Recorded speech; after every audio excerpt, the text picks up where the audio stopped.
நம்ம கடந்த வாரம் யாரை பற்றி தியானிச்ச சொல்லுங்க பார்க்கலாம். யாருக்காவது ஞாபகம் இருக்கா? கடந்த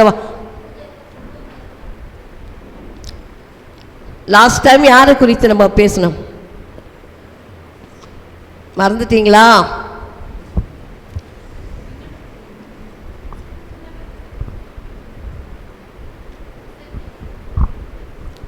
யாரை பற்றி பேசுகிறோம்?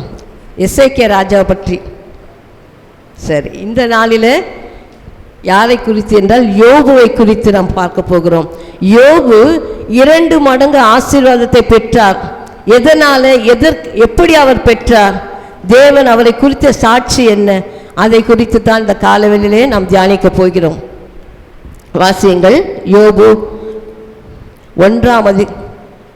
யோபுவின் புத்தகம் 1ஆம் அதிகாரம் 8ஆம் வசனத்தை வாசிங்க.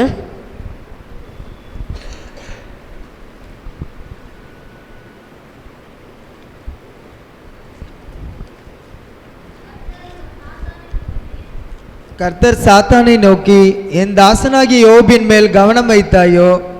உத்தமனும் சர்மார்க்கனும் தேவனுக்கு பயந்து பொல்லாப்புக்கு விலகுகிறவனுமாகிய அவனைப் போல பூமியில் ஒருவனும் இல்லை என்றார். ஹல்லேலூயா. யோபுவை குறித்து கர்த்தர் சொன்ன சாட்சியை பாருங்கள். யோபு எப்படிப்பட்டவர்? உத்தமன். தேவன் ஏன் அவரை உபயோகப்படுத்தினார்? ஏன் அவருக்கு 2 மடங்கு ஆசீர்வாதத்தை கொடுத்தார்? ஏன் உலகத்திலே அவரை அவ்வளவு ஒரு செல்வந்தனான் ஏன் வைத்தார் என்றால், யோபு உத்தமனாய் இருந்தார். ஹல்லேலூயா. உத்தமன், சன்மார்க்கன், தேவனுக்கு பயந்தவன். அப்படி ஒரு சாட்சி பெற்ற ஒரு மனிதர் தான் யோபு. யோபுவை போல வேறொருவர் யாரும் இல்லை என்று அவரே சாட்சி கொடுக்கிறார். ஹல்லேலூயா. ஒரு சாட்சி உள்ள ஒரு ஜீவியம் வாழ்ந்தவர் யோபு. யோபுவை பார்க்கும்போது அவர் ஏராளமான மிருக ஜீவன்கள் அவருக்கு இருந்துதான். நீங்கள் அந்த 1ஆம் அதிகாரத்தில் நீங்கள் வாசித்து பார்க்கும்போது தெரியும் அவருக்கு எத்தனை பார்த்தீங்கன்னா 7000 ஆடுகள் இருந்தது. 7000 ஆடுகள், 3000 ஒட்டகம், 500 ஏர் மாடு, அடுத்தது 500 கழுதை. இந்த காலத்தில் ஒரு 10 ஆடு 10 மாடு இருந்தால் பெரிய பண்ணையார் என்று சொல்லுவார்கள். ஆனால் 1000 வைத்த யோபுவை குறித்து அந்த தேசத்திலே எப்படி ஒரு சாட்சி? பெரிய பணக்காரர், பெரிய செல்வந்தர், உலக புகழ்பெற்ற, இந்த நாட்களே உலக புகழ்பெற்ற சொல்வது போல யோபுவுடைய காலத்தில் கூட அவரை பெரிய பணக்காரர், பெரிய பண்ணை என்று சொல்லியிருக்கலாம். அப்படித்தானே? செல்வந்தர். அப்படிப்பட்ட ஒரு மனிதனுக்கு தேவன் அவர் எப்படி ஒரு பிசாசு சொல்றான், ஒரு மனுஷனை எல்லா ஆசீர்வாதம் கொடுத்தா நல்லாதான் இருப்பான், அவன் எல்லாத்தையுமே இழந்தா அவன் உனக்கு உண்மையா இருப்பானா? அவன் உன்னை என்ன பண்ணுவான்? குறை சொல்லுவான் அப்படின்னு பிசாசு சொல்றான் பாருங்க. அப்படி ஒரு சாட்சி பெற்ற ஒரு மனிதன் தான் யோபு. நாம இப்ப தாவீதை எடுத்துக்கொண்டால், தாவீதை கர்த்தர் என்ன சாட்சி சொன்னார்? என் இருதயத்திற்கு ஏற்றவன் என்று தாவீதை குறித்து சாட்சி சொல்கிறார். ஏனோக்கு என்று சொல்லும் பொழுது ஏனோக்கு தேவனோடு சஞ்சரித்தவன் என்று சாட்சி சொல்கிறார். அடுத்ததாக நம்ம பார்க்கும்போது மோசே உத்தமன், எங்கும் எல்லா இடத்திலும் அவன் உத்தமனா இருந்தான், உண்மையா இருந்தான். யோபுவை குறித்து சாட்சி சொல்கிறார்கள். தானியேல் என்று சொல்லும்போது, நீ ஜெபிக்க புறப்படும் போது உன் ஜெபம் எனக்கு நீ எனக்கு மிகவும் பிரியமானவன் என்று தேவனால் சாட்சி பெற்றவர்கள். அதே போலதான் நாம கூட நம்முடைய வாழ்க்கையில நம்ம கடந்து வந்த பாதையில நாம கூட ஒரு சாட்சி உள்ள ஜீவியம் இருக்க வேண்டும். ஹல்லேலூயா. சாட்சியா இவர்கள் கிறிஸ்தவர்கள் என்று சொன்னா நம்முடைய சாட்சி அப்படியாய் காணும். இவர்கள் கிறிஸ்துவை அணிந்திருக்கிறவர்கள், கிறிஸ்துவை போல வாழ்கிறவர்கள், இயேசுவை போல வாழ்க்கைக்கு ஒரு முன்மாதிரியா இருக்கிறவர்கள் என்று சாட்சி சொல்ல வேண்டும். ஹல்லேலூயா. அப்பொழுதுதான் நம்ம உத்தமனாய் இருக்க முடியும். உத்தமன் என்று ஈஸியா சொல்லிட முடியாது. ஹல்லேலூயா. நிறைய அந்த சர்டிபிகேட் வருவதற்கு தேவ சமூகத்திலே நாம் ஜெபிக்க வேண்டும். ஜெபம் ஒன்றுதான் நம்ம ஒரு மனிதனாக மாற்ற முடியும். ஹல்லேலூயா. பாருங்க, முதலாவது நம்ம பார்க்கிறோம் யோபு ஒரு சாட்சி பெற்ற ஒரு ஜீவியம் வாழ்ந்தவர். நாம கூட ரட்சிக்கப்பட்ட அவருடைய பிள்ளைகளா நாம் இருக்கிறோம் என்றால் ஒரு சாட்சி உள்ள ஜீவியமாய் காணப்படும். எல்லாவற்றிலும் தேவனுக்கு கொடுக்கிற காரியம், தேவனை தேடுகிற காரியம், தேவனுக்கு நம்ம என்னென்ன செய்கிறோமோ அது எல்லாவற்றையும் அதை பார்க்கும்போது தேவன் நம்மை குறித்து சாட்சி சொல்ல வேண்டும். அல்லேலூயா. நம்ம ரட்சிக்கப்படுவதற்கு முன்னதாக நம்முடைய குண அதிசயங்கள் எல்லாம் மாறுபட்டிருக்கலாம். கோபக்காரியா இருக்கலாம், சண்டைக்காரியா இருக்கலாம், வேற எந்தெந்த விஷயமா இருக்கலாம். ஆனால் ரட்சிக்கப்பட்ட பிறகு தேவனோடு நாம் இருக்கும்போது, சஞ்சரிக்கும் போது இவர்கள் நம்முடைய எல்லாம் மாற்றம் அடைய வேண்டும். ஹல்லேலூயா. அப்பொழுதுதான் நாம சாட்சி பெற முடியும். யோபுவை பார்க்கும்போது யோபு தன் குடும்பத்தாரோடு ஜெபிக்கிறவராய் காணப்பட்டார். அவருடைய பிள்ளைகளுக்காக அவர் என்ன செய்தார்? உபவாசம் இருப்பார். அவர் பிள்ளைகளுக்காக ஏதாவது தவறுகள் செய்திருப்பார்களோ என்று எண்ணி பிள்ளைகளுக்காக அவர் என்ன செய்வார்? பலி செலுத்துவாராம். அதை வாசிக்கலாமா? 1:5 வாசிங்க. விருந்து செய்கிற அவரவருடைய நாள்முறை முடிகிற பொழுது யோபு, ஒருவேளை என் குமாரர் பாவம் செய்து தேவனை தங்கள் இருதயத்திலே தூஷித்திருப்பார்கள் என்று சொல்லி அவர்களை அழைத்தனுப்பி பரிசுத்தப்படுத்தி அதிகாலமே எழுந்து அவர்கள் எல்லாருடைய லக்கத்தின்படியையும் சர்வாங்க தகன பலிகளை செலுத்துவான். இந்த பிரகாரமாக யோபு அந்த நாட்களில் எல்லாம் செய்து வருவான். பாருங்க, யோபு தன் குடும்பத்திற்காக தன் பிள்ளைகள் ஏதாவது பாவம் செய்திருப்பார்களோ என்று எண்ணி பிள்ளைகளுக்காக பலி செலுத்துவாராம். என்ன பலி செலுத்துவார்? ஆடை வெட்டுவாரா, இல்ல புறாவை வெட்டுவாரா, கோழியை வெட்டுவாரா? என்ற பலி? ஸ்தோத்திர பலி. ஹல்லேலூயா. தன் பிள்ளைகளுக்காக ஏதாவது என் பிள்ளைகள் பாவம் செய்திருப்பார்களோ என்று சொல்லி பிள்ளைகளுக்காக அவர் பலி செலுத்தி ஜெபிப்பார். ஹல்லேலூயா.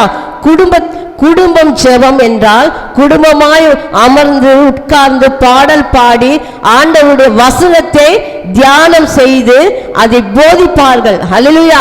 பிள்ளைகளுக்கு கற்றுக் கொடுக்க வேண்டும், வசனம் ஒப்பிக்க வேண்டும். இப்படியாய் நீங்க வாழ வேண்டும், உங்களை உடை நடை பாவனை எல்லாம் தேவனுக்கு பிரியமாய் இருக்க வேண்டும் என்று குடும்ப ஜெபத்திலே பெற்றோர்கள் குழந்தைகளுக்கு போதிக்க வேண்டும். ஹல்லேலூயா.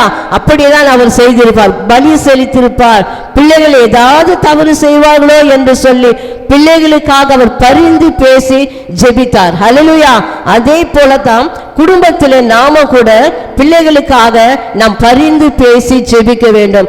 காலையில் இருந்து இரவு வரை குழந்தைகள் பள்ளிக்கு செல்லலாம், காலேஜுக்கு செல்லலாம், வேலைக்கு செல்லலாம். அவர்கள் செல்கிற பாதையிலே எத்தனையோ பாவங்கள் காணப்படுகிறது, தெரியாத காரியங்கள் நடைபெறும். அதற்காக பிள்ளைகளுக்காக கருத்தாய் நாம் ஜெபிக்க வேண்டும். அதுதான் குடும்ப ஜெபம். அல்லேலூயா.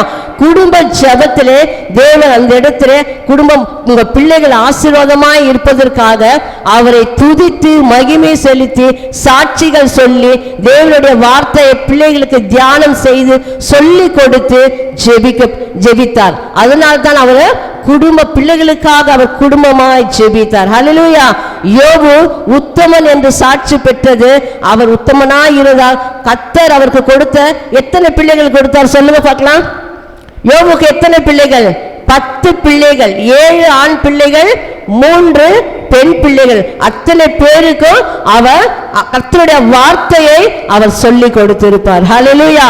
நாம கூட இந்த நாட்களிலே குடும்பத்திலே பிள்ளைகளோடு அமர்ந்து பேச நேரத்தை செலவிட வேண்டும், ஜெபத்திலே செலவிட வேண்டும். பிள்ளைகளுக்காய் கருத்தாய் உபவாசித்து ஜெபிக்க வேண்டும். அவருடைய எதிர்காலத்திற்காக நீங்கள் அவருடைய இப்போது படிக்கலாம், சிறிய வகுப்பு தானே, 5ஆம் வகுப்பு 6ஆம் வகுப்பு தானே படிக்கிறாங்க, விட்டுவிடவே கூட. இந்த நாட்களிலிருந்தே நீங்கள் விதையை தேவனுக்கு என் பிள்ளைகளை நீர் கொடுத்திருக்கிறேன், இந்த பிள்ளைகள் என்ன படிக்க வேண்டும், அவருடைய திட்டம் என்ன, அவருடைய எதிர்காலம் என்ன, தரிசனத்தோடு நீங்கள் பிள்ளைகளுக்காக உபவாசித்து நீங்கள் ஜெபிக்க வேண்டும். அல்லேலூயா.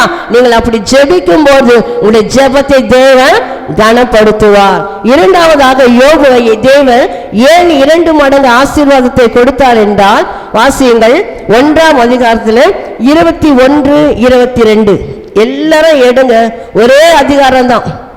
நிர்வாணியாய் என் தாயின் கர்ப்பத்திலிருந்து வந்தேன், நிர்வாணியாய் அவ்விடத்திற்கு திரும்புவேன். கர்த்தர் கொடுத்தார், கர்த்தர் எடுத்தார், கர்த்தருடைய நாமத்திற்கு ஸ்தோத்திரம் என்றான். இவையில் எல்லாவற்றிலும் யோபு பாவம் செய்யவும் இல்லை, தேவனை பற்றி குறை சொல்லவும் இல்லை. பாருங்க, யோபுவுடைய வாழ்க்கையில ஒரே நாளில இந்த 10 பிள்ளைகளும் இறந்து விடுகிறார்கள். ஹல்லேலூயா! 10 பிள்ளைகள் இறந்து விடுகிறார்கள். அவருக்கு இருந்த எல்லா மிருக ஜீவன்களும் ஒரே நாளில போய்விடுகிறது. ஹல்லேலூயா! பாருங்க, அந்த எல்லாவற்றையும் ஒரே நாளில 10 பிள்ளைகளுடைய மரணத்தையும் அவர் பார்க்கிறார். அவருக்கு இருக்கிற எல்லா மிருக ஜீவன்களும் மரித்து போகிறது, ஒன்றுமே இல்லை. அவர் ஒன்றுமே இல்லாத நேரத்தில் தேவனை, அவர் இழப்பிலும் தேவனை குறை சொல்லவில்லை. ஹல்லேலூயா! பாருங்க, அவருக்குள்ள தேவன் எப்படி ஒரு மன தைரியத்தை கொடுத்தார். எல்லாவற்றையும் அவர் இழந்த போதிலும் அவர் தேவனை என்ன சொல்ல, குறை சொல்லவே இல்லை. ஹல்லேலூயா! இழப்பிலும் தேவனை குறை கர்த்தர் கொடுத்தால் கர்த்தர் எடுத்த அவர் நாமத்திற்கு ஸ்தோத்திரம். எப்படி அவருக்கு மனம் வந்திருக்கும் பாருங்க. எல்லாவற்றிலும் தாயை அவர் ஒன்றுமில்லாம வந்து ஒன்றுமில்லாம போகிறேன் என்று சொல்கிறார். அந்த 21வது வசனத்தை வாசிங்க. கர்த்தர் கொடுத்தார், கர்த்தர் எடுத்தார், கர்த்தருடைய நாமத்திற்கு ஸ்தோத்திரம். ஹல்லேலூயா! அந்த இழப்பில கர்த்தரை அவர் ஸ்தோத்திரிக்கிறார். கர்த்தரே கொடுத்தார், 10 பிள்ளைகளை கர்த்தரே கொடுத்தார். எல்லா மிருக ஜீவன்கள் 7000 ஆடு மாடு ஒட்டகம் எல்லாவற்றையும் அவரே கொடுத்தார். நமக்கு கர்த்தர் என்ன ஆசீர்வாதம் கொடுத்தாலும் கர்த்தர் கொடுத்தார் என்று நம்ம சொல்லுவேன். ஹல்லேலூயா! உங்களுக்கு ஒரு வீடை கொடுத்திருக்கிறாரா, கர்த்தர் கொடுத்தார். உங்களுக்கு பிள்ளை கொடுத்திருக்கிறாரா, உங்களுக்கு ஒரு வாகனம் கொடுத்திருக்கிறாரா, உங்களுக்கு வேலை கொடுத்திருக்கிறாரா, உங்களுடைய கல்வி ஞானம் அறிவு கொடுத்திருக்கிறாரா, எதை கொடுத்தாலும் கர்த்தர் எனக்கு கொடுத்தார் என்று நாம் சொல்லுவேன். ஹல்லேலூயா! கர்த்தர் கொடுத்ததை அவருக்காக நாம் பயன்படுத்த வேண்டும். பாரு, எல்லாவற்றையும் அவர் இழந்த நிலைமையிலும் தேவனை அவர் குறை சொல்லவே இல்லை. நாம அப்படி இருக்கிறோமா? ஹல்லேலூயா! எந்த இழப்பிலும் நாம் கர்த்தரை துதிக்கிறவர்களா இருக்க வேண்டும். அதுதான் சொல்றார், கர்த்தர் கொடுத்தார், கர்த்தர் எடுத்தார். அப்ப பாருங்க, நம்ம கடந்து வந்த ஒவ்வொரு பாதையும் தேவனே நம்மை நடத்தி கொண்டு வருகிறார் என்று நாம் சொல்ல வேண்டும். ஹல்லேலூயா! அவர் ஆச்சரியமா இதுவரை என்னை நடத்தினார், இனிமேலும் அவர் நடத்த அவர் வல்லவராய் இருக்கிறார் என்று நாம் சொல்ல வேண்டும். நம்முடைய வாயினாலே குறை சொல்லவே கூடாது. அவரை துதிக்க வேண்டும், அவரை மகிமைப்படுத்த வேண்டும். ஹல்லேலூயா! இப்படி அவரை சொல்ல சொல்ல கர்த்தர் நாமம் உயர்த்தப்படும். அவருடைய மனைவி சொல்றாங்க, இன்று ஏன் ஜீவனை வைத்திருக்கிற, அவரை தூஷித்து ஜீவனை விடு என்று தன்னுடைய மனைவி கூட அவரை புரிந்து கொள்ளாம அப்படி சொல்றாங்க. ஆனா அவர் சொல்லவே இல்லை. அவர் ஏதாவது பாவம் செய்தாரா, குறை சொன்னாரா? ஐயோ எல்லாமே போயிடுச்சு, எல்லாமே ஒரே நாள்ல போயிடுச்சு, ஏன் தான் எனக்கு மட்டும் ஏன் என் ஜீவனை கொடுத்தார் இந்த கடவுள், எடுத்திருக்கலாமே கூட ஒருவேளை அவருடைய நாவினாலே வார்த்தையை சொல்லியிருக்கலாம். ஆனா அவர் சொல்லவே இல்லை. ஹல்லேலூயா! பாருங்க, கர்த்தர் மேல் வைத்த அன்பு, ஹல்லேலூயா! அன்பு சகலத்தையும் தாங்கும், சகலத்தையும் விசுவாசிக்கும், சகலத்தையும் நம்பும் என்று சொன்ன இயேசுவின் மேல் வைத்த அன்பினாலதான் அவர் எல்லாவற்றையும் அவர் சகித்து கொண்டார். ஹல்லேலூயா! நமக்கு முன்மாதிரி இயேசு கிறிஸ்து. ஹல்லேலூயா! அவர்தான் நமக்கு முன்மாதிரியா இருக்கிறார். எந்த சோர்வுகள் வந்தாலும், எந்த பிரச்சனைகள் வந்தாலும், அந்த பிரச்சனையில் என் தேவன் என்னை கைவிடவே மாட்டார் என்று நமக்குள்ள ஒரு விசுவாசம் காணப்பட வேண்டும். ஹல்லேலூயா! நம் வாழ்க்கையில இயேசுவின் மீது அன்பு, அதுக்கு ஈடாக ஒன்றுமே இல்லை என்று நாம் சொல்ல வேண்டும். ஹல்லேலூயா! 10 பிள்ளைகளை காட்டிலும் அவர் இயேசுவின் மேல அன்பு வைத்திருந்தார். ஹல்லேலூயா!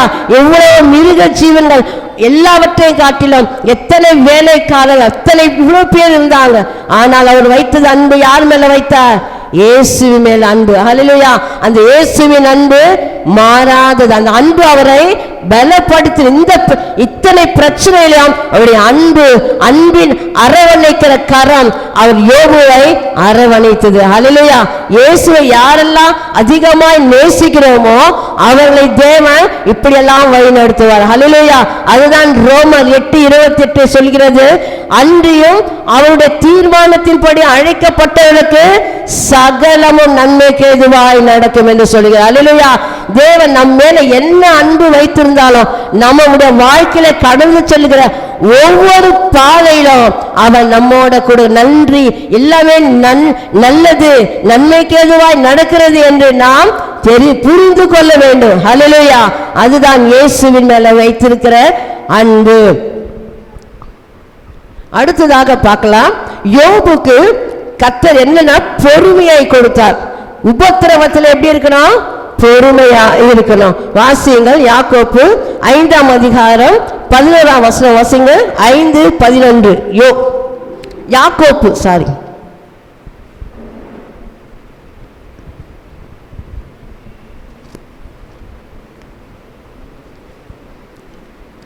யாக்கோப்பு 5:11.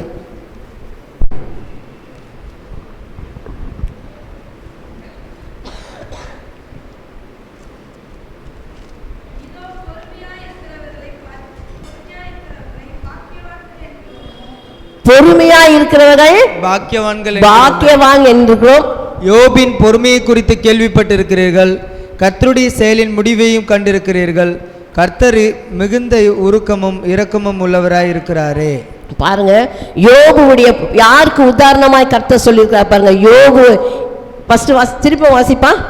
பொறுமையா இருக்கிறவர்கள் பாக்கியவான். யாரெல்லாம் எல்லா காரியத்திலும் உபத்திரவத்துல பிரச்சனையில பொறுமையா இருக்கிறீர்களோ அவர்கள் எல்லாம் பாக்கியவான்கள் என்று சொல்கிறார். பாருங்க, அடுத்தது யோபின் பொறுமையை குறித்து கேள்விப்பட்டிருக்கிறீர்கள். யோபுடைய பொறுமை பாருங்க, அவருடைய வாழ்க்கையில நடந்த சம்பவங்கள் எல்லாம், உபத்திரவங்கள் எல்லாம், பிரச்சனைகளும் நமக்கு ஒரு முன்மாதிரியாய் காணப்படுகிறது. அல்லேலூயா. நமக்கு ஒரு யோபுவை போல ஒரே நாள்ல நம்ம எல்லாவற்றையும் யாராவது எழுந்திருக்கிறோமா? பாருங்க, யோசித்து பாருங்க. யோபு மாதிரிக்கு சோதனை வந்ததுன்னு சொல்லுவாங்க. ஆனா யோபுக்கு 10 பிள்ளைங்க ஒரே நாள்ல மரிச்சாங்க. பாருங்க, எல்லா மிருக ஜீவனுங்க ஒரே அவ்வளோ பெரிய கோட்டீஸ்வரனா இருந்தவ ஒரே நாள்ல ஒன்றுமே இல்லாத அவருடைய சரீரம் பலனை இழந்தார். அவருக்கு உயிரை தவிர அவருடைய உடம்புல ஒன்றுமே இல்லாததா இருந்திருக்கும். ஓட்டை எடுத்து சொல்ற அளவுல அவருடைய சரீரம் பாதிக்கப்பட்டு பலவீனம், சரீரத்துல பிரச்சனை, அவருடைய மனதளவுல பிரச்சனை, எல்லாவற்றையும் இந்த நிலைமையிலும் அவர் பொறுமையா இருந்தார். ஹல்லேலூயா. யோபுவை போல பொறுமையா இருக்க வேண்டும். ரோமர் 12ஆம் அதிகாரம் 12ஆம் வசனத்துல வாசிங்க. ரோமர் 12:12. நம்பிக்கையிலே சந்தோஷமாய் இருங்கள், உபத்திரவத்திலே பொறுமையாய் இருங்கள், ஜெபத்திலே உறுதியாய் தரித்திருங்கள். ஹல்லேலூயா. உபத்திரவத்திலே பொறுமையா இருக்க சொல்லுகிறார். உபத்திரம் என்ன பிரச்சனை வந்தாலும், அந்த என்ன பாடுகள் வந்தாலும், எந்த அவமானம் வந்தாலும் எப்படி இருக்கணுமா? பொறுமையா இருக்க சொல்றார். பாருங்க, ஒரு மனுஷனுக்கு நேரிடுகிற திராணிக்கு மிஞ்சி நம்மள சோதனைகள் வராது. அல்லேலூயா. என்ன சோதனை வந்தாலும் அதை தாங்கிக் கொள்ள அவனுக்கு பலனை கொடுப்பார், கிருபை கொடுப்பார், தைரியத்தை கொடுப்பார். தேவனுடைய பிள்ளைகளுக்கு எது செய்தாலும் நன்மைக்கு எதுவாக தான் தேவன் செய்வார். என்ன உங்களுடைய சரீரத்துக்கு எவ்வளவு தாங்கக்கூடிய சோதனைகள் பிரச்சனைகள் வருகிறதோ அந்த பிரச்சனை தான் வரும். அல்லேலூயா. திராணிக்கு மேலாக அவர் உங்களை சோதிக்க விடவே மாட்டார். ஒன்றுமில்லை, நீங்க ஒரு டாக்டர் கிட்ட போனீங்கன்னா ஒரு சின்ன குழந்தைக்கு அவங்களுக்கு எந்த அளவுல ஒரு மெடிசன் கொடுப்பாங்க, சொட்டு மருந்து தான், டிராப்ஸ் தான் கொடுப்பாங்க சின்ன குழந்தைக்கு போனா. ஏன்னா அந்த குழந்தைக்கு அந்த டிராப்ஸ் அவங்களுக்கு தாங்கும். இதையே கொஞ்சம் 5 வயசு 6 வயசு 7 வயசு போனீங்கன்னா கொஞ்சம் மீடியமா கொடுப்பாங்க. அதுக்கு அடுத்தது ஒரு 10 12 அதுக்கு மேலாக போகும்போது அதற்கேற்ற டோசேஜ் கொடுப்பாங்க. பெரியவர்களா வயது இருக்கும்போது அவளுக்கு என்ன நல்ல இன்ஜெக்ஷன் போடுவாங்க. பாருங்க, அப்போ ஒரு டாக்டருக்கு இந்த உடம்புக்கு இந்த டோசேஜ் தான் தேவை என்று அந்த அளவுல உங்களுக்கு ஒரு மெடிசன் கொடுப்பாரானால், நம்முடைய தேவன், நம்மளை உருவாக்கின தேவன் நமக்கு எந்த அளவுல உபத்திரத்தை கொடுக்கணுமோ, எந்த அளவுல பிரச்சனை வருமோ அந்த அளவுல தான் பிரச்சனை வரும். ஹல்லேலூயா. அதற்கு மேல திராணிக்கு மேல உங்களை சோதிக்க விடவே மாட்டார். அதை தாங்கிட உங்களுக்கு பலனை கொடுப்பார். அல்லேலூயா. நம் தேவன் பொறுமையா இருக்க சொல்ற. உபத்திரவத்தில் எப்படி இருக்கணுமா? பொறுமையா நீங்க உங்களுக்கு நீங்க கடந்து வந்த ஒவ்வொரு பாதையும் நினைத்து பார்க்கும்போது நீங்க திரும்பி பாருங்க, இந்த பிரச்சனையெல்லாம் நம்ம கடந்து வந்தோமே, எப்படி தேவன் நமக்கு கிருபை கொடுத்தா, நமக்கு அவர் பலனை கொடுத்தா. அவர் அப்படி கொடுக்கலன்னு சொன்னா நம்ம எப்படியே இருந்திருப்போம். ஹல்லேலூயா. அவருடைய கிருபை நம்ம அவரை விட்டு விலகாதபடி இருப்பது அவருடைய சுத்த கிருபை. அதுதான் உபத்திரவத்தில் எப்படி இருக்கணும், பொறுமையா இருக்கணும். இதெல்லாம் அவர் சகித்து கொண்டே வந்த. யோபுக்கு எவ்வளவு பிரச்சனை வந்திருக்கும், ஆனாலும் அவர் வாயினால ஒரு குறை கூட சொல்லவே இல்லை. ஏதாவது குறை சொன்னாரா? இத்தனை பிள்ளைகளை நீங்க கொடுத்தீங்க, நீங்க எடுத்தீங்க, உமக்கு ஸ்தோத்திரம் என்று யாரால அப்படி சொல்ல முடியும்? அவர் தேவன். நம்ம கூட எந்த பிரச்சனை என்ன பாடுகள் வந்தாலும் நம்ம அவரை நேசிக்க வேண்டும். அல்லேலூயா. இந்த உபத்திரவத்துக்காக நன்றி என்று சொல்ல வேண்டும். அப்படி நம்ம அவரை துதிக்க தேவன் நம்மோட பெரிய காரியத்தை செய்வார். அல்லேலூயா. யோபுவை கைவிட்டு விட்டாரா? அவ்வளவுதான். 10 பிள்ளைங்க போச்சு, அவ்வளவுதான், இவ்வளோ முடிஞ்சு போச்சுன்னு உலக மக்கள் ஊரே அவரை கூடி வந்து வேடிக்கை பார்த்திருக்க. அந்த சம்பவம் நடக்கும்போது பெரிய செல்வந்த வீட்டுல ஒரே நாள்ல இவ்வளவு பெரிய பிரச்சனை வந்தது என்று ஊரே தெரிஞ்சிருக்கும். ஆனால் அந்த ஊரே நினைத்து பார்க்க முடியாத அளவுல தேவன் அவரை ஆசீர்வதித்தார். அவர் ஆசீர்வாதத்துக்கு தான் இத்தனை. அவர் உத்தமனாய் இருந்தார். அவர் தேவனுக்கு பயந்து பொல்லாங்குக்கு விலகுகிறவனாய் காணப்பட்டார். அல்லேலூயா. இன்றைக்கு பொல்லாங்கு நம்மை தேடி பாவ சோதனைகள் நம்மை வரலாம், அதை விட்டு நாம் விலக வேண்டும். அல்லேலூயா. அல்லேலூயா. பொல்லாங்குக்கு விலகுகிறவன் என்று தேவன் சாட்சி கொடுத்தார். நம்மை கூட அதே போல நம்மை தேடி லஞ்சம் யாருன்னா கொடுப்பாங்க, நமக்கு தேடி ஏதாவது வரும், வேண்டாம், அது தேவனுக்கு பிரியமில்லாத காரியம் என்று ஓடி ஒதுங்க வேண்டும். அல்லேலூயா. பொல்லாப்புக்கு நம்ம விலகும் போது தேவனாலும் சாட்சி பெற முடியும். ஹல்லேலூயா. அடுத்ததாக நாம் வாசிக்க யோபு 2 மடங்கு ஆசீர்வாதத்துக்கு இன்னொரு என்ன காரணம் என்றால் அவர் நற்கிரியை எல்லாம் செய்திருக்கிறார். வாசிக்கலாமா? அதிலேதான் 29ஆம் அதிகாரம் யோபு 29:13 வசனத்தை வாசிங்க.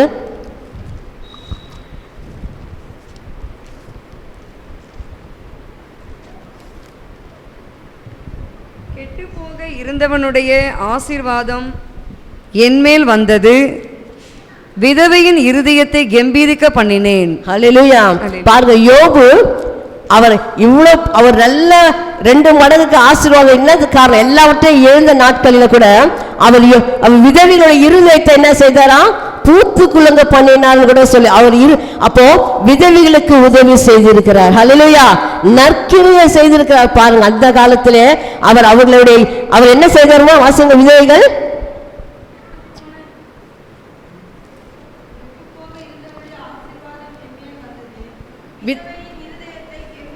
கம்பீரிக்க பண்ணினார். விதவைகளுடைய இருதயத்தை கம்பீரிக்க பண்ணினா. அப்பனா அவங்க ஒரு கணவர் இல்லாதவர்களுக்கு எவ்வளவு உதவி அவர் செய்திருப்பார் பாருங்க. அவருடைய உள்ளம் சும்மா மகிழாது, விதைகளுடைய இருதயம் சும்மா மகிழாது. அவங்க எவ்வளவு வேதனையில் இருப்பாங்க, மன கலக்கத்தில் இருப்பாங்க. ஆனா அவர்களுக்கு அவர் எல்லாம் உதவி செய்து, அவங்க பிள்ளைகளுக்கு ஏதாவது உதவி செய்திருப்பா, அவருடைய பொருளாதாரத்திற்கு அவர் உதவி செய்திருப்பா. இன்னைக்கு நாம என்ன செய்கிறோம்? ஹல்லேலூயா. விதைகளுடைய இருதயத்தை அவர் கம்பீரிக்க பண்ணினார். அடுத்ததாக அதே அதிகாரத்தில் வாசிங்க 15-16. நான் குருடனுக்கு கண்ணும் சப்பானிக்கு காலுமாய் இருந்தேன்.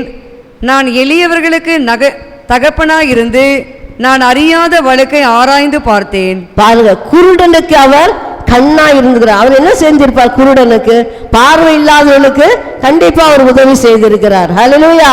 குருடர்களுக்கு அவர் நல்ல பார்வை, அவருக்கு உதவி செய்திருக்கிறார். அப்புறம் சப்பானிகளுக்கு ஒருவேளை வீல் என்ன சொல்லுவாங்க, அந்த வண்டியெல்லாம் வாங்கி கொடுத்திருப்பார் பொழுது அந்த காலத்திலே. பாருங்க, சப்பானிகள் நடக்க முடியாதவர்களுக்கு அவர் உதவி செய்திருக்கிறார்.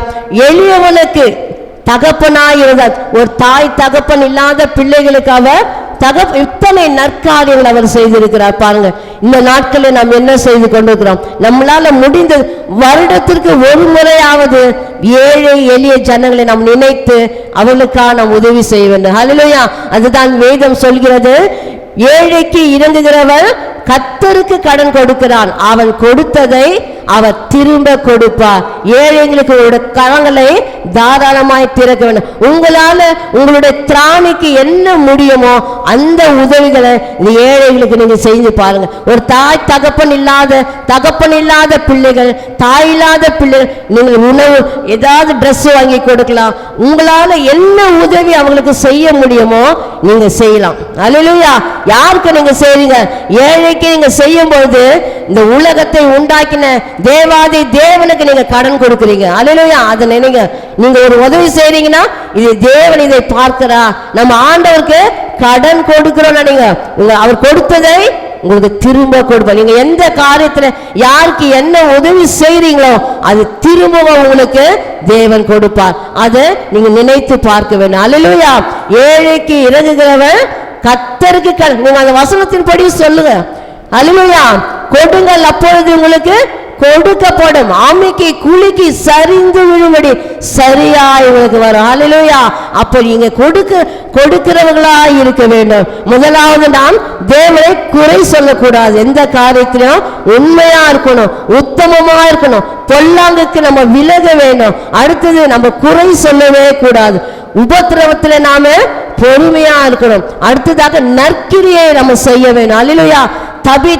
தபித்தால் எடுத்துக்கொள்வோமான அவங்களுக்கு இருந்தது ஒரே ஊசி தான், ஊசி நூல். அவர்களை வைத்து எவ்வளோ பேருக்கு, ஏழை ஜனங்களுக்கு ஆடை அவர்கள் தைத்து கொடுத்தார்கள். அவர்கள் மரித்தார்கள். ஆனாலும் பேதுருவை கொண்டு அவர் திரும்பமா எழுப்பினார். அல்லேலூயா. நாம கூட எந்த விதத்திலே ஒரு உதவிகள் நீங்கள் செய்ய வேண்டும். அல்லேலூயா. நீங்க வேறையா உங்களுடைய உறவு முறையிலே உங்களுடைய சொந்தக்காரில் நீங்க செய்யுங்க. முதல்ல நீங்க வேற யாருக்கு கூட வேணாம், உங்க கூட பிறந்தவங்க இருக்கலாம், ஒருவேளை உங்களுக்கு சொந்தக்காரங்க, உங்க தெரிஞ்சவங்க இருக்கலாம், உங்க வீட்டு பக்கத்துல இருக்கிறா அவங்களுக்கு உங்களால முடிஞ்ச உதவிகளை ஒரு மாசத்துக்கு நீங்க 100 ரூபாய் கூட செய்யலாம். உங்களுக்கு முடியும் என்றால் 500 ரூபாய் செய்யலாம். இல்லை என்றால் ட்ரெஸ் வாங்கி வருஷத்துக்கு கிறிஸ்துமஸ்க்கு உங்க பிள்ளைங்களுக்கு நீங்க ட்ரெஸ் எடுக்கும் போது அந்த பிள்ளைங்களுக்கு ஏதாவது செஞ்சு பாருங்க. தேவனுக்கு நீங்க கடன் கொடுக்குறீங்க.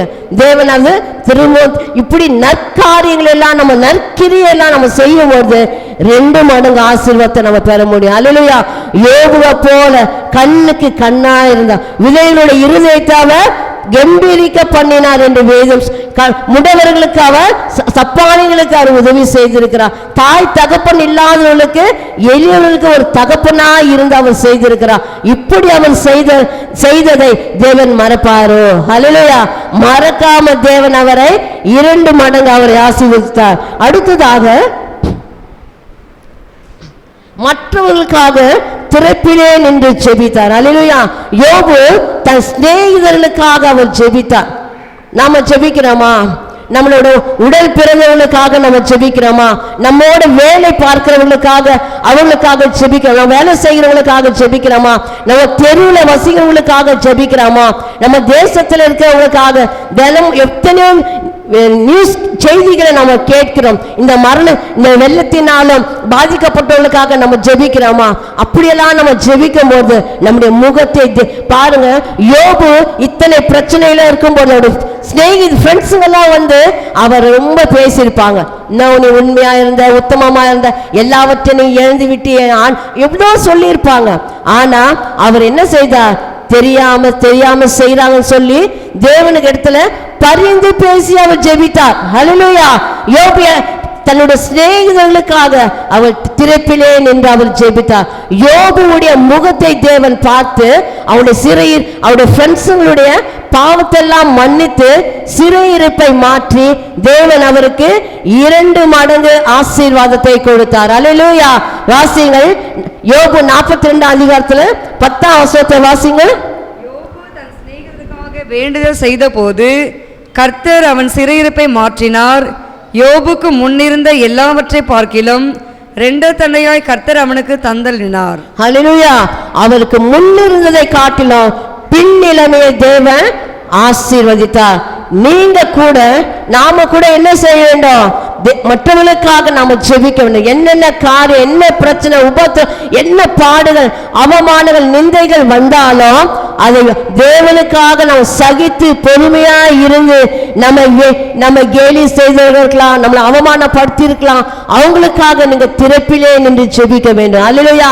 அவங்க தெரியாம சொல்லிட்டாங்க, அவங்களுக்காக நீங்க மன்னிங்க, அவங்க குடும்பத்தை நீங்க ஆசீர்வதிங்க, அவங்க பிள்ளைகளை நீங்க ஆசீர்வதிங்க என்று அவர்களை ஆசீர்வதித்து நீங்க ஜெபிக்கும் பொழுது உங்கள் ஜெபத்தை கேட்போம். உங்களுடைய சொல்லுவாங்க பாருங்க, உன்னை சும்மா விட்டுருக்கவே மாட்டேன், உங்க அப்பா முகத்தை பார்த்து தான் உன்னை விட்டேன்னு சொல்லுவாங்க. சொல்லி அப்படிதானே பேசுவாங்க. அடிச்சு தள்ளிட்டு இருப்பேன், ஆனா அவங்க அப்பா முகத்தை பார்த்து அதனால அவனை விட்டுட்டேன். அதே மாதிரி தான் நம்ம ஆண்டவர் கூட, நீ அவன் உனக்கு பண்ண கெடுதலுக்காக அவனை அழித்திருப்பேன், அவனுக்காக நீ திறப்பிலே நின்று ஜெபித்தாயே, அந்த ஜெபித்த ஜெபம் உன்னுடைய முகத்தை பார்த்து அவனுடைய சிறையிருப்பு அவனை நான் ஆசீர்வதித்தேன், அவனுடைய பாவத்தை மன்னித்தேன் என்று ஆண்டவர் சாட்சி கொடுப்பார். ஹல்லேலூயா.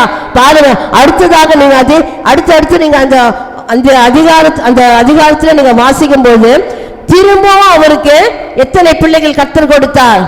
10 பிள்ளைகளை கொடுத்தார். ஹல்லேலூயா. 10 பிள்ளைகளை கொடுத்தார். அவர் எல்லாவற்றையும் அவர் எதெல்லாம் அவர் எழுதாரோ 7,000 ஆடுகள் இருந்தது, 10,000 ஆடுகளாய் கர்த்தர் ஆசீர்வதித்தார். அடுத்தது 3,000 ஒட்டகம் இருந்தது, 6,000 ஒட்டகமாய் கர்த்தர் ஆசீர்வதித்தார். 500 ஏர் மாடுகள் 1000 ஏர் மாடுகளாய் மாறியது. அப்புறம் 500 கழுதை இருந்தது, 1000 கழுதையாய் கர்த்தர் ஆசீர்வதித்தார். பாருங்க, ஒன்றுக்கு 2 மடங்கு ஆசீர்வதித்தார். எப்படி? அவர் பொறுமையா எல்லாவற்றையும் சகித்தார். அவமானம், பொறுமை எல்லாவற்றையும் தேவன் மேல் வைத்த அன்பிற்காக அவர் சகித்ததுனால தேவன் அவரை 2 மடங்கு அவரை ஆசீர்வதித்தார். அது மட்டுமல்ல, அதற்கு பிறகு அவர் 140 வருடம் உயிரோடு இருந்தாராம். எத்தனை வருஷம்? 140 வருஷம். அதுக்கு அடுத்தது 4 தலைமுறைகள் பிள்ளைகளின் பிள்ளைகளை அவர் ஆசீர்வாதத்தை ஆயுசு நாட்களை அவர் பெருக பண்ணினார். அல்லேலூயா. எத்தனை அவருக்கு ஆயுசு நாட்கள்? 140. 4 தலைமுறைகள் பிள்ளைகளை பார்த்தாராம். பாருங்க, ஏற்கனவே 10 பிள்ளைகள் மரித்து விட்டாங்க. கர்த்தர் பரலோகத்தில் அந்த 10 பிள்ளைகள் ஆத்துமாக்கள் இருந்தது, அதனால 10 பிள்ளைகளை மீண்டுமாய் அவர் பெற்றெடுத்தார். அந்த பிள்ளைகளை போல உலகத்திலே இல்லையா, இந்த ஊர்லயே யோபுடைய குமாரத்திகளை போல அழகு சௌந்தரியமோ யாருமே இல்லை என்று சாட்சி கொடுக்கிற அளவுல ஒரு சாட்சி உள்ள ஜீவியம் தேவன் யோபுவை ஆசீர்வதித்தார். ஹல்லேலூயா. நாம் தேவனுக்காக என்ன பாடுகள் என்ன பிரச்சனைகள் வந்தாலும் தேவன் இதை அனுமதித்தார், என் வாழ்க்கையில் இதை அனுமதித்தார், என் வாழ்க்கை அவர் அனுமதிக்காமல் இது எனக்கு வராது என்று நம்ம தைரியமாயிருக்க வேண்டும். ஹல்லேலூயா. என்ன பிரச்சனையிலும் நம்ம சமாதானமா தேவனோட ஓட வேண்டும். பொறுமையா உபத்திரவத்திலே பொறுமையா இருக்கணும். உபத்திரவத்தில் எப்படி இருக்கணுமா?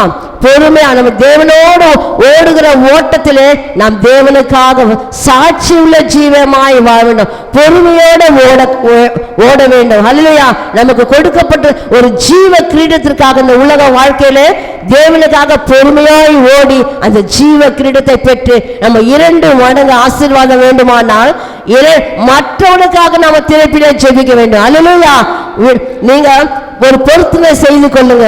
என் பிள்ளைகளுக்காக ஜெபிப்பை விட மற்ற பிள்ளைகளுக்காக நான் ஜெபிப்பேன் என்று ஜெபிங்க.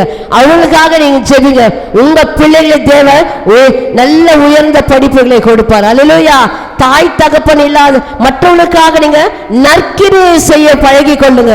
இந்த புது வருடத்தில் கர்த்தர் ஏதாவது நம்ம செய்ய வேண்டும் என்று பொருத்தனை செய்து கொள்ளுங்க. ஜனவரி தொடக்கம் முதல் இந்த நாள் வரை தேவன் என் வாழ்க்கையை எவ்வளவு நன்மைகள் செய்தார், அவருக்கு நான் என்னத்தை செலுத்துவேன் என்று சொல்லி அவருக்கென்ற ஒரு ஸ்தோத்திர காணிக்கை நீங்க செலுத்தலாம். அவரை நினைத்து கர்த்தர் எனக்கு செய்த இந்த உபகாரங்களுக்காக நான் என்னத்தை நான் செலுத்துவேன் என்று சொல்லி உபவாசித்து மற்றவங்களுக்காக நீங்க கதறி தேசத்துக்காக கதறுங்க. உங்க இனஜன ரத்த கலப்புக்காக தேசத்துக்காக நீங்க அழுது ஜெபிக்கும் போது தேவன் உங்களை 2 மடங்கு அவர் ஆசீர்வதிப்பார். ஹல்லேலூயா. நாம் எழுந்திருப்போம்.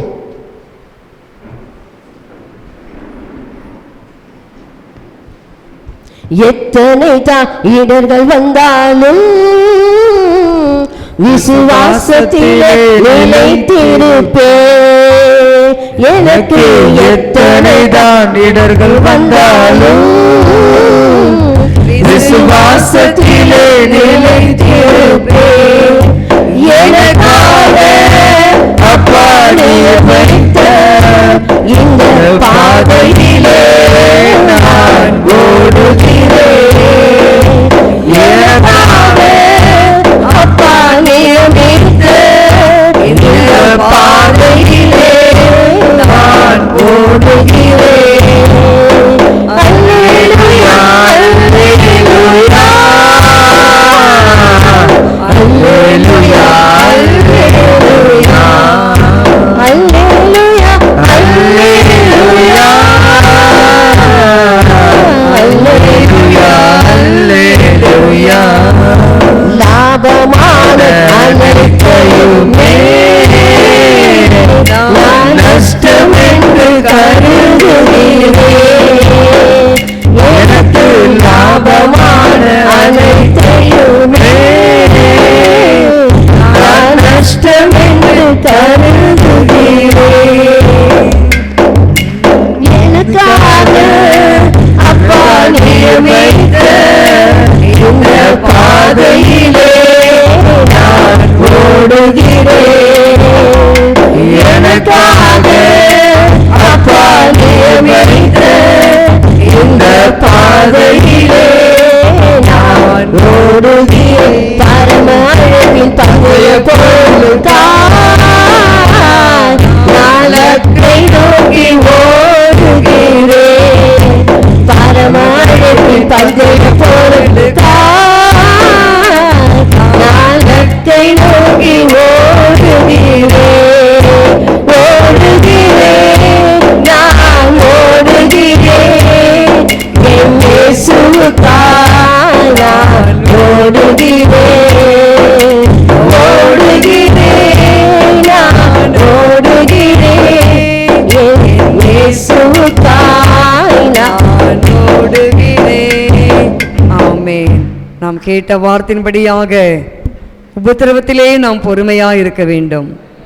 பாடுகள் வரும்பொழுது நாம் சந்தோஷமாக இருக்க வேண்டும். எப்படி இருக்க முடியும்? நீங்கள் சொல்கிறீங்களே அப்படின்னு நினைக்கலாம். இருக்கணும். கர்த்தர் அதை தான் விரும்புகிறாரு. நாம் பாடுகள் மத்தியில் நாம் பொறுமையாய் உபத்திரத்தின் வழியில் நாம் போகும் பொழுது பொறுமையாய் இருந்து மற்றவர்களுக்கு நாம் உதவி செய்யும் பொழுது மற்றவர்களுக்காக நாம் ஜெபிக்கும் பொழுது கர்த்தர் யோபுக்கு திரும்ப கொடுத்தது போல நம் வாழ்க்கையில் இழந்து போன அத்தனையும் நமக்கு என்ன செய்ய போகிறார் சொல்லுங்கள்? திரும்ப கொடுக்க போகிறாரு. நம்புறீங்களா? விசுவாசிக்கிறீங்களா? நான் நம்புகிறேன். நான் உபத்திரத்தின் வழியாக நான் கடந்து போகிறேன். இவ்வளோ பெரிய கீழே மேலே கட்டி இன்னொருத்தன் கையில் கொடுக்குறோம் இல்லையா? இவ்வளோ பெரிய உபத்திரம். நீங்கள் நினைக்கலாம் சிஸ்டர் தைரியமாக இருக்காங்க, சந்தோஷமாக இருக்காங்க. எனக்கு ஏன்னா நானும் ஆவியானவரும் போகிற பாதை எனக்கு தெரியும், கர்த்தருக்கு தெரியும். ஆனாலும் கர்த்தர் நம்ம கைவிட மாட்டார். நான் உபத்திரம் வரும்பொழுது பொறுமையாக இருக்கணும். எல்லாம் பாடுகள் வரும்போது பொறுமையாக இருக்கணும். கர்த்தர் கடந்த நாட்களில் எனக்கு அதுதான் சொல்லி கொடுத்தாரு. சாந்த குணமுள்ளவர்கள் பாக்கியவான்கள், அவர்கள் பூமியை சுதந்திரித்து கொள்ளுவார்கள். இப்படி ஒரு நிலைமை வரும்னு தெரியாது. அதுக்கு முன்னதாகவே ஆவியானவர் சொன்னார், சாந்தமாக இரு. எனக்கு அவ்வளோ டென்ஷனாக இருக்கும் அந்த ஆளை பார்க்கும்போது, அவ்வளோ கோபமாக இருக்கும். சாந்த குணம் முன்னாடியே கர்த்தர் என்ன சொல்லிட்டாரு, சாந்தமாக இருன்னு. அதே போல் கர்த்தருடைய ஆவியான நிச்சயமாக நான் விசுவாசிக்கிறேன். எனக்கும் கர்த்தர் என்ன செய்ய போகிறாரு? நான் இழந்து போனதையெல்லாம் திரும்ப 2 மடங்கு கொடுக்க போகிறாரு. அது எப்படி தருவாரோ எனக்கு தெரியாது, ஆனாலும் கர்த்தர் கொடுக்க போகிறாரு. ஹல்லேலூயா சொல்லலாமா? நாம் செய்கிற நற்கிரியைகள், நாம் செய்கிற காரியங்கள், நாம் மற்றவர்களுக்காக ஜெபிக்கிற ஜெபங்கள் ஒரு நாளும் ஒருபோதும் வீண் போகாது. தேவன் நம் வாழ்க்கையில் குறுக்கிட்டு அவர் நன்மை செய்வார். யோபுக்கு கொடுத்தார், யோபுக்கு செய்தவர் நமக்கும் செய்வார், உங்களுக்கும் செய்வார், சபைக்கும் செய்வார். நம் கண்களை மூடி நாம் செபிக்கலாம். நன்றி அப்பா, சோத்திரிக்கிறோம் ஐயா, துதிக்கிறோம். நாங்கள் கேட்ட நல்ல வார்த்தையின்படி கர்த்தாவே, உபத்திரம் வரும் பொழுது நாங்கள் ஐயா முறுமுறுக்க கூடாதப்பா. உபத்திரம் வரும் பொழுது நாங்கள் குறை சொல்லக்கூடாதப்பா. அதற்கு பதிலாக நாங்கள் தேவனை மகிமைப்படுத்த வேண்டும். தேவனை நாங்கள் நன்றாக சோதரிக்க வேண்டும். அப்படி கர்த்தாவை நாங்கள் சோதரிக்கும் பொழுது, நாங்களுமே மகிமைப்படுத்தும் பொழுது, எங்கள் வாழ்க்கையில் இழந்து போனதையெல்லாம் 2 மடங்கு நாங்கள் பெற்றுக்கொள்ள முடியும் ஐயா. யோபுக்கு செய்தது போல எங்களை ஒவ்வொருத்தருடைய வாழ்க்கையில நீர் கர்த்தாவை செய்ய போற கிருபைக்காக நாங்கள் நன்றி செலுத்துகிறோம். காத்துக்கொள்ளுங்க, பலப்படுத்துங்க. துதிக்க நம்ம மகிமையெல்லாம் உமக்கே செலுத்துகிறேன். இயேசுவின் நாமத்தில் பிதாவே, ஆமேன். நாம் சேர்ந்து சொல்லுவோம். என் ஆத்துமாவே கர்த்தரை ஸ்தோத்திரி, என் முழு உள்ளமே பரிசுத்த நாமத்தை ஸ்தோத்திரி. என் ஆத்துமாவே கர்த்தரை ஸ்தோத்திரி, கர்த்தர் செய்த சகல உபகாரங்களையும் மறவாதே. ஆமேன். ஹல்லேலூயா, ஹல்லேலூயா, ஹல்லேலூயா. ஆமேன். மாரநாதா, இயேசு சீக்கிரம் வரப்போகிறார். எல்லாருக்கும் ஸ்தோத்திரம்.